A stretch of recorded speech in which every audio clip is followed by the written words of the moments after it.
Queridos amigos, hermanos, estamos en esta oportunidad compartiendo un capítulo más de esta serie, Ser Iglesia. Y en esta noche quiero cordialmente invitarle a que abra su Biblia en Hechos capítulo 2 y vamos a leer el versículo 46 y 47.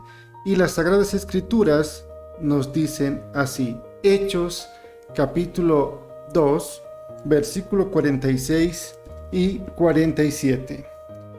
Y perseverando unánimes cada día en el templo, y partiendo el pan en las casas, comían juntos con alegría y sencillez de corazón, alabando a Dios y teniendo favor con todo el pueblo. Y el Señor añadía cada día a la iglesia los que habían de ser salvos. Amén. Esta noche quiero compartirles el tema que titula Ser Iglesia es celebrar. Ser iglesia es celebrar. Y esta noche vamos a juntos compartir este tiempo de mucha bendición, deseoso que este tema pueda fortalecer de gran manera tu espíritu. Y en esta hora quiero compartir con ustedes este nuevo capítulo que estoy seguro va a ser de mucha bendición. Bien, en esta hora quiero compartirles un poco la introducción sobre este asunto. Miramos de nuevo la iglesia nacida en Jerusalén, la iglesia primitiva. Ya hemos visto que aquellos hermanos fueron fieles a la doctrina y a la comunión. La presencia de Jesús en sus corazones los convirtió en un grupo especial. Crearon una atmósfera de unidad y vivieron como una familia espiritual. Y juntos alabaron a Dios. Ahora se destacará la adoración de esos creyentes. Pero primero debemos comprender algunas cosas sobre el contexto. Y hoy quiero compartirles brevemente el contexto de este capítulo. Es bueno comenzar diciendo que la iglesia primitiva no tenía templo.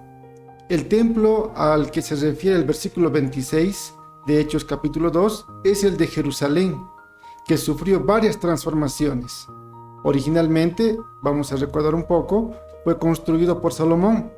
Después de la destrucción de los babilonios, fue reconstruido por Zorobabel y luego ampliado por Herodes el Grande a partir del año 20 a.C., habiendo terminado sus obras en el 64 después de Cristo. Los primeros cristianos fueron judíos conversos. Es muy probable que participaron en el servicio diario del templo, como vemos en Hechos capítulo 3, versículo 1. Este servicio tenía lugar por la mañana y por la tarde, y consistía en la ofrenda de un holocausto e incienso por parte de los sacerdotes. También hubo oraciones y una bendición del sacerdote. Lucas, en detalle, hizo hincapié en decir que los cristianos se reunieron en el patio del templo. Aquí ya tenemos una información adicional.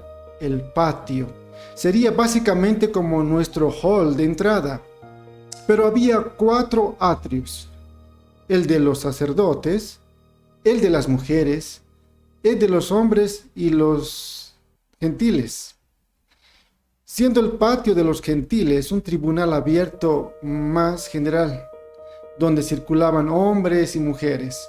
Algunos comentaristas sugieren que los cristianos se reunieron allí. De todos modos, lo que nos llama la atención es que se conocían a diario. Además, vemos que estas reuniones del templo se completaron en reuniones en las casas. Debemos señalar que los primeros cristianos hicieron de sus propios hogares los lugares de culto. En ese momento histórico no teníamos iglesias en las casas, como luego pasaría, por ejemplo, en la casa de Priscila y de Aquila. Así que los hogares eran complementos, se reunían en el templo y se conocían en casa.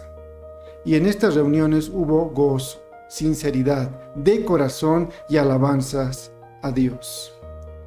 Mirando a estos hermanos podemos extraer principios que se pueden utilizar hoy en nuestros días, en los servicios que hacemos dentro de las iglesias locales. Estos principios nos ayudarán a mantener el espíritu que había en aquellos hermanos. Y también nosotros podemos tener esa experiencia similar. Vamos a estos principios. Punto número 1. La celebración de la iglesia debe ser continua. Si vemos Hechos capítulo 2, versículo 46, las Sagradas Escrituras nos dicen que ellos comían juntos con alegría y sencillez de corazón y perseveraban unánimes cada día en el templo. Y esto lo hacían todos los días. Destacamos al principio esta pequeña frase, todos los días. Hay un trasfondo histórico, ya que el culto diario ya era una costumbre judía. Pero veamos la comprensión espiritual de esos hermanos. Independientemente de si eran judíos, entendieron que debían continuar celebrando al Señor todos los días, ¿no? Y esto también es importante entender porque los judíos entendían la presencia diaria del Señor en el templo y por lo tanto necesitaban adorarlo todos los días. Pues bien, nosotros somos el templo del Espíritu Santo, como dice 1 Corintios 3:16. ¿No sabéis que sois santuario de Dios y que el Espíritu de Dios mora en vosotros? Por eso, nuestra celebración también puede ser constante, ya que el Espíritu Santo de Dios habita en nosotros todos los días. No tiene vacaciones. Todos los días debemos estar en celebración a Dios, ya sea en el servicio colectivo en el templo o en nuestras casas a través de un culto familiar o solos donde sea que estemos. Esta idea de continuidad nos despierta algunos ámbitos. Primero, celebración continúa en referencia al tiempo, todos los días. Celebración continua en las actitudes. Transformar nuestras actitudes en culto al Señor, alabándolo y adorándolo en todo. Y tercero, celebración continua en el propio servicio. Todos los momentos del servicio deben ser de celebración. Y aquí viene una pregunta importante. La adoración es un momento para celebrar a Dios, hablarle y escucharle. Queridos amigos, no podemos ocupar el servicio con otras cosas que no sean celebración. Todo en el servicio debe girar en torno a nuestra adoración al Señor. Punto número 2. La celebración de la iglesia debe suceder en un entorno de comunión. Y Hechos capítulo 2, versículos 46 y 47 también nos dicen, y juntos participaron en las comidas. Qué interesante, Lucas no tuvo dificultad para hablar sobre el servicio del templo e inmediatamente en la misma oración mencionó las comidas en casa. La celebración se desarrolló en estos dos ambientes, con igualdad de intensidad. Y lo que unió estos dos ambientes fue la comunión. Estaban juntos en el templo, seguían reuniéndose y también en las casas. Mis amigos, la celebración depende de ello. Somos un solo cuerpo, una familia, y en este entorno debe tener lugar la comunión. Jesús destacó esto cuando Él nos dijo, por tanto, si cuando llevas tu ofrenda al altar y te acuerdas de que tu hermano tiene algo contra ti, deja tu ofrenda delante del altar, ve primero y reconcíliate con tu hermano y luego, volviendo, haz tu ofrenda. Mateo 5, 23, 24. El contexto es de culto. La celebración, el culto, la adoración dependen de un clima de comunión. Una de las razones por la que muchas personas hoy en día buscan mega concentraciones es porque no necesitan cultivar la comunión allí. Los ambientes son superficiales y por eso es fácil decir que nos amamos unos a los otros. Difícil, sin embargo, es adorar, saber cuándo y cómo está tu hermano, recordando momentos difíciles como iglesia que vivimos y más aún, ir hacia Él y pedirle perdón. Sin comunión, nuestra celebración pierde color, alegría y eficacia. Necesitamos arreglar nuestras relaciones para que nada se interponga en el camino de nuestra comunión y el enemigo no nos acuse. Queridos hermanos, La iglesia local necesita entender este principio. No podemos sentirnos con el deseo de adorar a Dios si nuestras relaciones con nuestros hermanos no están siendo realmente agradables. Si tenemos algo, es bueno inmediatamente pedir perdón y de inmediato hacer que nuestros cultos sean agradables a nuestro Señor Jesucristo. Punto número 3. La celebración de la iglesia debe ser auténtica, con sinceridad de corazón. Queridos, esos hermanos eran auténticos. Los hermanos de Hechos de los Apóstoles, la iglesia primitiva, hermanos auténticos. Esto es tan importante en la adoración como falta de sinceridad. Alabamos a Dios juntos. Nos tomamos de la mano, nos abrazamos, aunque hoy en día está todavía eso en suspenso por situaciones de esta pandemia.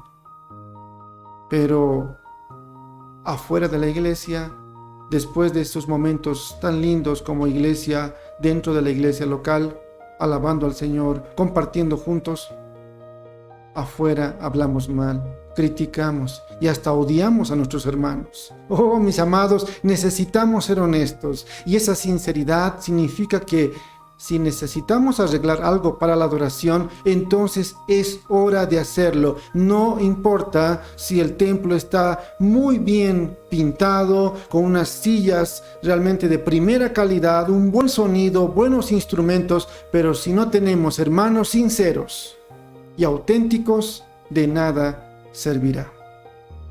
Un pastor una vez predicó sobre la unidad y dijo que deberíamos ser auténticos.